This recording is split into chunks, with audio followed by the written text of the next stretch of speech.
Federation has forgone its principle of neutrality. Despite being a member and depositary state of the Geneva Conventions, Switzerland is yet to explicitly call for a ceasefire in Gaza in utter disregard to the Israeli crimes against the Palestinian people.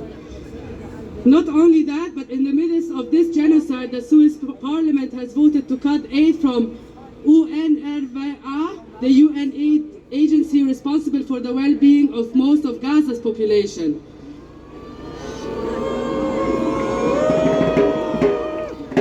At the same time, Switzerland has maintained its ties to the Israeli army and security companies. Switzerland in reality has never predicated any of its dealings with the Israeli state on the latter's compliance with international law. Switzerland has to understand that it cannot have its cake and eat it too, claim neutrality and condone genocide. We as Arabs are fully aware of Switzerland's complicity in Israel's crimes. Furthermore, we understand our power over the Swiss economy. We are even more aware of the power of a joint global boycott. The Arab world alone is responsible for 4.9% of total Swiss export revenue. Arab trade, tourism, and capital holdings in Switzerland amount to billions of Swiss francs.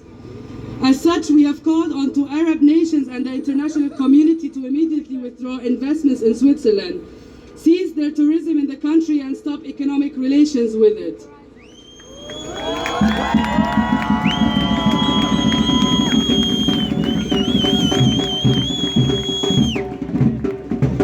As such, we have called on to Arab nations and the international community to immediately withdraw investments in Switzerland, cease their tourism in the country, and stop it.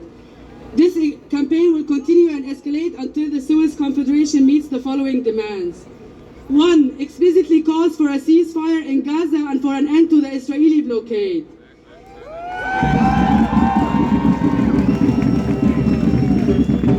2. Retracts its criminalization of Palestinian resistant groups. 3. Calls on Israel to abide by international law, end the occupation, and dismantle its system of apartheid.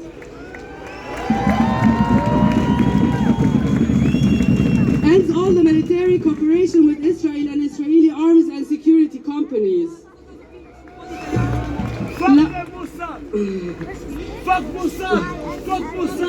Predicates all its dealings with Israel on the latter's compliance with international law.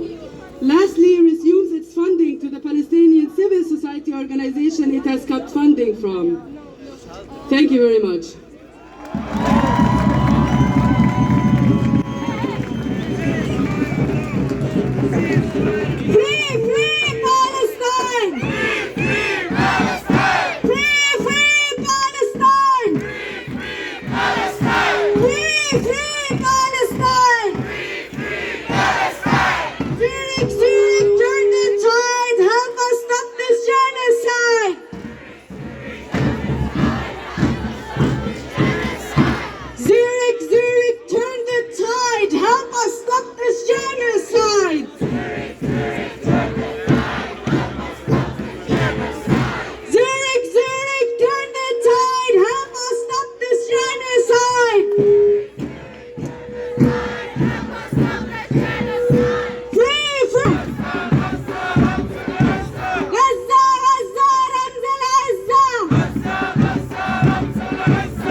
بالروح بالدم نفديك